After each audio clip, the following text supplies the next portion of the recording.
The year is 1946. A newborn baby girl is welcomed into the world. One of 12 children in a family so poor that legend has it her parents paid the doctor who delivered her with nothing more than a sack of cornmeal.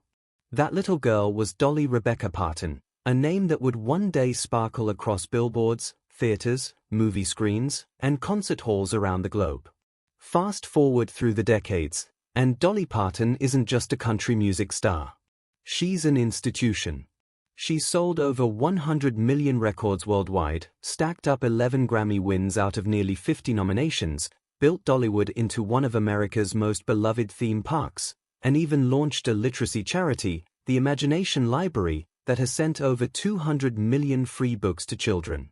But behind the wigs, rhinestones, and quick one-liners, Dolly has been living a double life.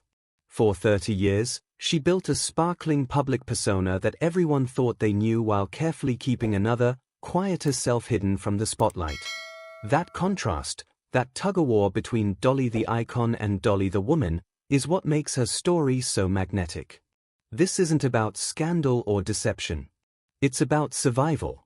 It's about a girl from the Smokies who learned early on that sometimes you have to play a role in public to protect what really matters in private. Dolly Parton's case may have been singing coat of many colors, but her life was stitched together with far more layers than anyone ever imagined. To understand Dolly's double life, we first need to understand just how far she came. Dolly Parton was born on January 19, 1946, in Locust Ridge, Tennessee, a tiny hamlet near Pittman Center in the Great Smoky Mountains. She was the fourth of 12 children born to Robert Lee Parton, a sharecropper and construction worker, and Ovie Lee Parton, who kept the family together through music and faith. The story goes that the Partons were so strapped for cash when Dolly was born that her father paid the doctor with a sack of cornmeal. Dolly herself has repeated this anecdote with a laugh over the years, never shying away from her humble beginnings.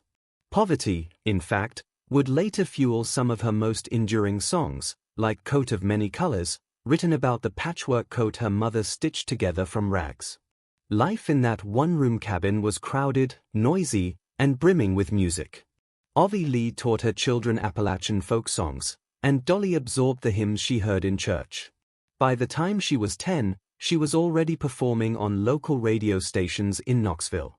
And by age 13, she made her first appearance at the Grand Ole Opry, introduced by none other than Johnny Cash. Even then, Dolly knew where she was headed. She once said, "I always knew I was meant for more than a cabin in the woods.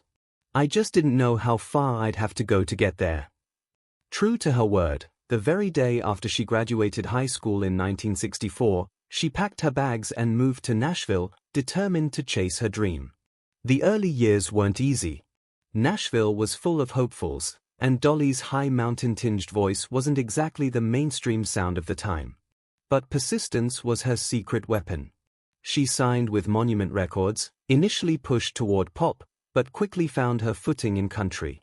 Her breakthrough came when Porter Wagoner, the star of The Porter Wagoner Show, invited her to join him on television in 1967. That partnership turned Dolly into a household name. Together, they recorded duets, toured the country, and built a loyal fan base. But behind the smiles and matching outfits, Dolly was already proving she had another life inside her, one where she wasn't content to be anyone's sidekick. In 1974, Dolly made the painful decision to leave Wagoner's show to pursue a solo career.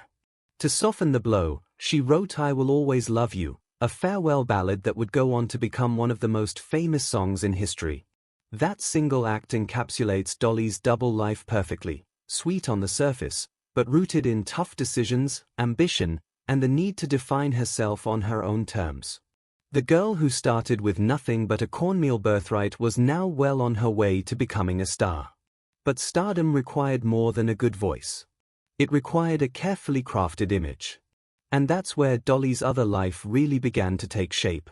If you ask Dolly Parton about her style, she'll tell you straight, it costs a lot of money to look this cheap. That one-liner, delivered with a wink, sums up the deliberate genius of her persona. In the 1970s, country music was still defined by men in cowboy hats and women expected to play it sweet and demure. Dolly decided to blow that up. She piled her hair into sky-high wigs, painted her lips bright red, and wore rhinestone gowns that sparkled like a disco ball under stage lights.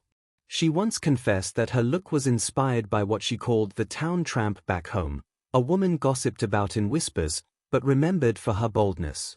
Dolly thought, if that's trashy, then trashy sure looks fun. But here's the secret, Dolly's glitz was not just fashion, it was armor. By creating Dolly Parton, the big hair, the busty dresses, the exaggerated femininity, she gave audiences something so dazzling to focus on that they often forgot to dig deeper. Behind that armor, Dolly could keep her private life exactly that, private. She took this commitment so seriously that she has admitted to sleeping in her makeup. Why? Because if a fire or an earthquake struck in the middle of the night, she wanted to be ready to meet the public without breaking the illusion. Imagine caring that much about your image. It sounds exhausting, but for Dolly, it was survival in an industry quick to dismiss women as has-beens the moment they looked too ordinary. Of course, Dolly turned the scrutiny to her advantage. When tabloids speculated about plastic surgery, she beat them to the punch with a joke. If something's baggin, saggin, or draggin, I'll tuck it, suck it, or pluck it, she once quipped. In doing so, she flipped vulnerability into punchlines, staying in control of the narrative. But perhaps the most fascinating part is how she balanced transparency with secrecy. Dolly could talk for hours about her wigs, her makeup routine, or even her exaggerated bust line. But when it came to the more intimate corners of her life, her marriage, her struggles, her faith, she tightened the curtain. Fans thought they knew her, but the truth is they only knew the version she wanted them to see. This balancing act wasn't deception, it was strategy. By building Dolly the spectacle, she protected Dolly the soul.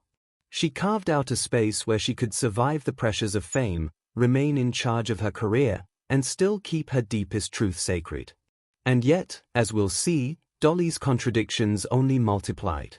She was the glittering queen of country, but she was also the woman who shocked fans by posing for Playboy.